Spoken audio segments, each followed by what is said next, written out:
Muy bien, segundo bloque de hoy nos toca, nos vamos a meter en la guerra, ¿no? Las noticias son que Kiev está rodeado. Ayer hubo mucha tensión, no solo en Ucrania, sino en Europa, porque se atacó una central nuclear muy importante, 6 veces más grande que la central nuclear de la que explotó en 1986, que fue la de Chernobyl, y que también quedaba en Ucrania. Por eso hay mucha preocupación, no solo en Ucrania, sino en Europa, que las fuerzas rusas puedan cometer un desastre nuclear en la región.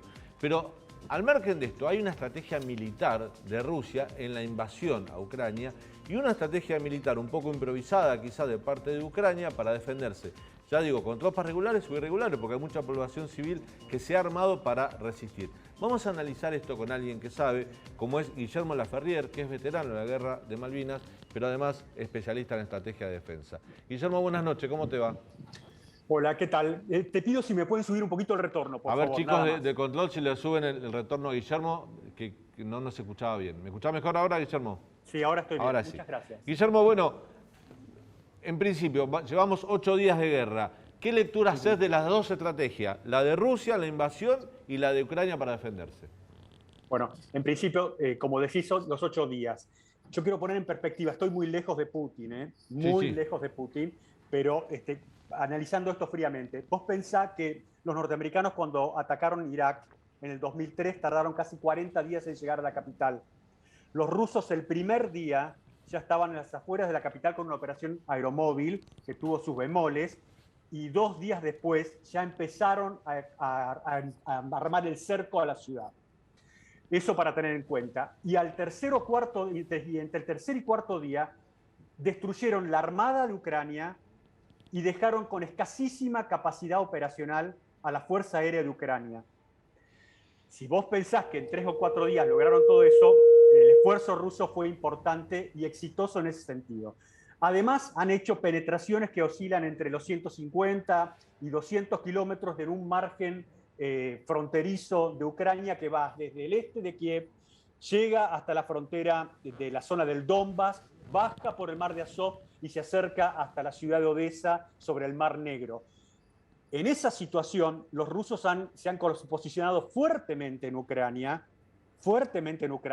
no está en condiciones las Fuerzas Armadas de Ucrania de poder desalojarlos en la situación en que ellas están hoy, y no creo que eso mejore mucho más, pero se ha producido una pausa operacional en los rusos en las últimas 48 horas, con algún detalle que te podría dar respecto a esto que ocurrió en esa planta nuclear, que no es precisamente sobre el tema de la planta, sino que le abre posibilidades a los rusos, que hay que ver si las usan o no. Guillermo, vos haces muy buenos hilos en Twitter explicando, bueno, cuáles son, analizando el conflicto bélico, y en tus hilos sos muy claro, decís que no hay chances de que Ucrania pueda vencer militarmente en el terreno, de que a la larga Rusia se va a imponer. ¿Por qué haces ese diagnóstico y qué podemos esperar en los próximos días, en el corto plazo? Mira, hago ese diagnóstico porque parto de la base de algo que les dije recién al principio. Las Fuerzas Armadas de Ucrania están sin capacidad aérea para proteger sus actividades. Es decir, vos en este tiempo no podés pretender mover grandes contingentes de tropas para hacer frente a las distintas variantes ofensivas que los rusos les han ofrecido en su momento sin tener cobertura aérea, porque te van a destruir. La capacidad de fuego, de apoyo, de artillería, de cohetes, de misiles, y si quiere emplear masivamente su fuerza aérea de los rusos, es abrumadora. No les permitiría utilizar ninguna capacidad a los ucranianos para derrotarlos. La única posibilidad que los ucranianos tienen de retrasar la campaña, y después podemos volver si les interesa el tema del tiempo, que es el factor crítico, para retrasar la campaña de los rusos, es adelantarse, ocupar determinadas ciudades que puedan estar dentro de la línea de avance de los rusos, establecer en ellas fuerzas móviles que pudieran salir a atacar a los rusos cuando los sobrepasan sobre su retaguardia y obligar a los rusos a entrar ahí a desalojarlos y dar un combate urbano que es desgastante, les va a llevar mucho tiempo a los rusos y eso es lo que ganaría a Ucrania el tiempo necesario para esto. No para vencer, sino para especular con que el tiempo pueda hacer que esas sanciones económicas que se impusieron tengan algún tipo de incidencia en la campaña, cosa que dudo. Si los rusos entran a combatir en localidades por mucho tiempo se van a estancar. Pero cuidado, tomar esa determinación de parte de los ucranianos significa aceptar un nivel de destrucción de las localidades, de la población civil dantesco. Y hay que ver si tienen, digamos, ese espíritu de llevar adelante eso, cosa que desconozco. Guillermo, un funcionario de defensa de Estados Unidos había asegurado... No te escucho. A ver si le pueden mejorar el retorno a Guillermo, chicos.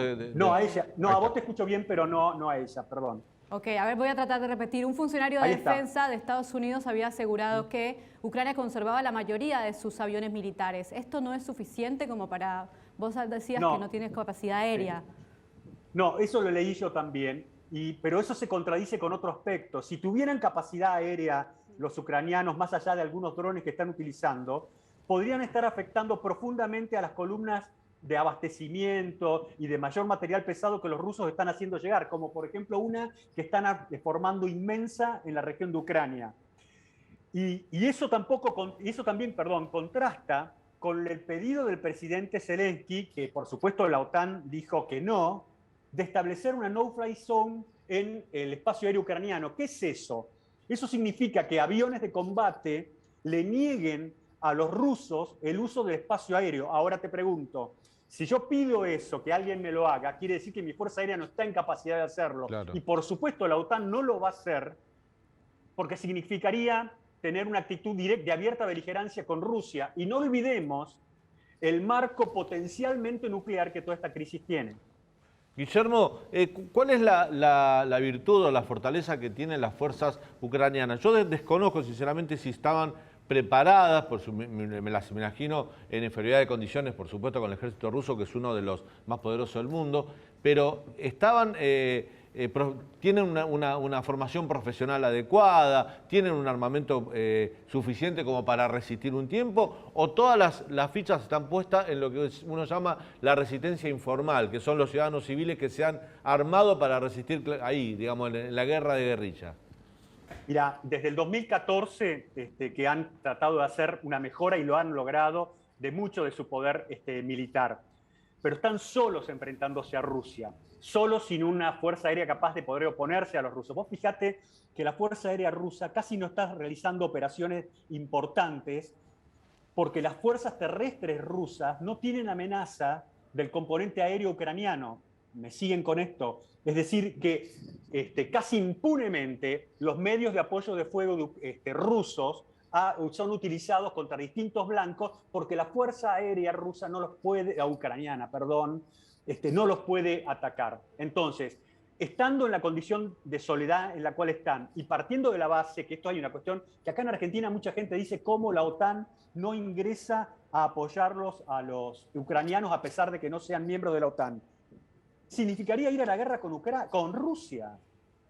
Y una guerra con Rusia no puede realizarse dentro de los parámetros con que se realizó en la Segunda Guerra Mundial, donde vos le podías poner una rendición incondicional. Porque aquel que tiene armas nucleares va a tener una opción a esa rendición incondicional. ¿Me comprenden lo que les quiero decir? Sí, claro. Sí, sí. Entonces, es imposible que la OTAN se meta en esto. Y ahí hay también otro tema, que hay una cierta... que es frustrante, porque Ucrania ha pedido ingresar a la OTAN no en las últimas 48 horas, lleva años pidiendo eso, años. Y la OTAN se lo ha negado. ¿Por qué se lo ha negado? Porque sabe que para Rusia la situación de que una Ucrania unida a la OTAN es vista como algo vital a la seguridad rusa y no lo va a permitir. Es decir, que si vos dejabas entrar a la OTAN, a Ucrania, 4 o 5 años atrás, este problema ya se desataba de entrada y tenías a la OTAN adentro teniendo que atender a uno de sus miembros, como en el artículo 5, de salir a pelear por él. ¿Me comprendés? No lo iban a hacer. Guillermo, recién decías que el factor del tiempo es muy importante para los rusos y para los ucranianos. ¿Por qué es tan importante? Y si vos podés trazar algún escenario de cuánto puede durar este conflicto. No, empiezo por lo último. Si yo te dijera cuánto puede durar en tiempo, te estaría engañando y sería poco profesional. Porque cuando vos entras en una guerra, vos podés pensar en si se cumplen determinados objetivos, pero jugarte al tiempo es muy, muy peligroso. Ahora, ¿cómo juega el tiempo para unos y para otros? juega a favor de los ucranianos en la medida que los rusos se estanquen, ¿me comprendés? Y juega, por supuesto, en contra de los rusos en la medida que ellos no terminen esto cuanto antes. ¿Qué es cuanto antes? A mí me parece que eso tiene que ver con este tema de las medidas económicas, si realmente tienen valor. Acá hay que entender una cosa, y si te pido medio minuto. Las fuerzas militares de Rusia lo que están haciendo son una herramienta de la política rusa con sus objetivos aquí en Ucrania. Es decir, ellos estarán buscando generar en el campo de combate una situación que ayude a alcanzar los objetivos de la política rusa, en este caso que no ingrese a la OTAN Ucrania. Ahora bien, hay que ver si el alcance de esos objetivos por parte de la fuerza militar está en paralelo al tiempo político que los rusos estén planificando para alcanzarlo. ¿Me comprende? Hay una diferencia en eso. Y que eso esté jugando en espejo a la par es crítico, porque donde las operaciones rusas se estanquen, no por como dicen algunos, por falta de combustible, que tienen hambre, ese tipo de cosas, sino que se estanquen por falta de criterios operativos, etcétera, eso ahí entra un peligro. Guillermo, en los próximos días o las próximas horas se puede resolver a favor de, si toma Kiev, me imagino, se puede resolver la situación a favor de Rusia. ¿Esto puede significar que el resto de los países de Occidente decidan involucrarse ya desde el punto de vista militar? ¿O van a seguir, pensás que las estrategias van a seguir en el aislamiento económico, social, cultural, deportivo, digamos, todas las sanciones habidas y por haber, pero nunca se van a meter militarmente en este conflicto? ¿Esto está claro que va a ser así? Aún si hay un peligro, pero te pregunto, aún si hay peligro de un desastre nuclear como hubo anoche. Anoche hubo mucha tensión en Europa por esto. Ahí de eso se puedo volver con vos en un segundo, pero te digo esto. Kiev me parece que no la van a asaltar los rusos, eso no indica que no la vayan a como la están atacando con cohetes, con misiles, eso lo van a seguir haciendo, pero no van a entrar a Kiev, me parece a mí, hasta que estas conversaciones terminen mal. Si terminan mal, ahí sí van a entrar. Pero si las conversaciones van dando algún tipo de resultado, eso me parece que no va a pasar con Kiev, no así en otras ciudades. Y me preguntabas con respecto a esto el ejército ruso, una vez que termine esta campaña, como sea que termine esta campaña, no va a estar en condiciones de operar contra ningún otro país. No tiene sentido que vaya contra un país de la OTAN, porque es comprarse, si me permitís el término, sí, abrir ellos el umbral de un posible uso de armas nucleares. O sea, no tendría sentido. Eso no aplica a qué puede pasar dentro digamos, del Asia Central con otros países como Georgia, lo que se habla de Azerbaiyán, Armenia. Ese es otro tema para otro tipo de especialistas. Pero militarmente, el ejército ruso no va a estar en condiciones de amenazar a nadie más por un tiempo. Y descarto eso, el tema de la OTAN. Si me permitís, me gustaría volver un tema sobre ese lugar donde estuvo la planta, si te parece y te interesa. Sí, por favor, sí, porque generó mucha preocupación esto, ¿no?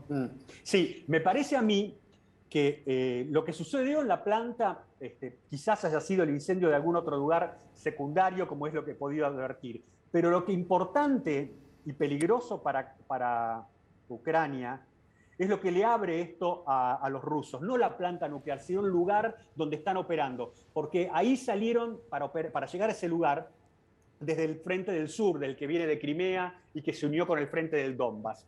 Al alcanzar ese lugar hacia el norte, si los rusos en fuerza avanzan hacia Poltava en el oeste, o bien hacia Kharkov, al sur de Kharkov por el norte, van a embolsar, van a cercar, a una masa de tropas ucranianas que están enfrentando a parte del frente del norte de los rusos y parte del frente del Donbass. Esto quiere decir que van a estar atravesando por la retaguardia de esas fuerzas y les van a cortar su línea de comunicación. Esa es una posibilidad que los rusos pueden llegar a utilizar, veremos si lo hacen o no, pero les permitiría a ellos derrotar una parte importante de las fuerzas ucranianas al este del río Dnieper. Eso hay que ver si esa línea operativa la llegan a utilizar o no. A mí me llama la atención, y aquí cierro, el tema de esta pausa de estas últimas 48 horas, porque algo tienen que estar planificando. La última, Guillermo, y agradecemos muchísimo tu conocimiento y este tiempo que nos diste. La última tiene que ver, te propongo un escenario Finalmente Rusia toma Kiev, toma el gobierno, se hace de Ucrania. Después tenés que mantener eso, tenés que militarizar la zona, tenés que someter a toda una nación, a todo un pueblo. No todos los ucranianos, por más que el gobierno haya caído, se van a entregar con facilidad. ¿Eso va a generar conflictos, focos de conflicto permanente? ¿Esto podría llegar a pasar? Hay una opción a eso que vos bien decís, Daniel, que sería esta. ¿Qué pasa si en las conversaciones queda un gobierno interino de los ucranianos, capaz que con el señor Zelensky que está hoy, y los rusos se retiran de Kiev, de todos estos lugares, y solamente se quedan en aquellos sectores donde la población, que están más cerca de la frontera con Rusia, que son más prorrusos y que no han sido tan afectados por el nivel de destrucción que esté teniendo Kharkov y otras localidades? ¿Qué pasaría? Que ellos se queden ahí con eso hasta que se termine de afianzar o de concretar lo que ellos han negociado. Eso podría ser una posibilidad. Yo también pienso como vos, sería desde el punto de vista militar totalmente ilógico quedarse ocupando el territorio de Ucrania. Yo no creo que ellos piensen en eso, porque eso, como vos bien lo decís, sería desgastante militarmente, económicamente y políticamente inmanejable. No, yo lo máximo que creo es que se puedan retirar a los lugares prorrusos y nada más. Guillermo, gracias por este contacto con el canal de la ciudad. Muy interesante todo. Bueno, muchas gracias por convocarme y pensar que puedo ser útil. No, muchas gracias, en serio. Guillermo Laferriere es experto en estrategia de defensa y nos habló un poquito de una mirada, Leán, que tiene que ver más con la estrategia militar. Hablamos mucho del Putin político, las decisiones, los bloqueos, las sanciones, pero hay una estrategia militar que se está desarrollando, es una guerra. Es que nosotros que no sabemos de estrategia militar, nos sirve muchísimo este análisis que está poco en los medios de comunicación. Exactamente. Como decís vos, hay mucho analista internacional, pero poco militar. Poco militar. Y es cierto que para hacerlo tenés que saber. No cualquiera puede tocar de oído esto. Breve corte, ya volvemos, nos metemos con un tema que impactó mucho en la Argentina, en la sociedad, que lastimó, que indignó, que fue el abuso sexual masivo que fue sometido a una chica el lunes pasado en el barrio de Palermo. Ya volvemos.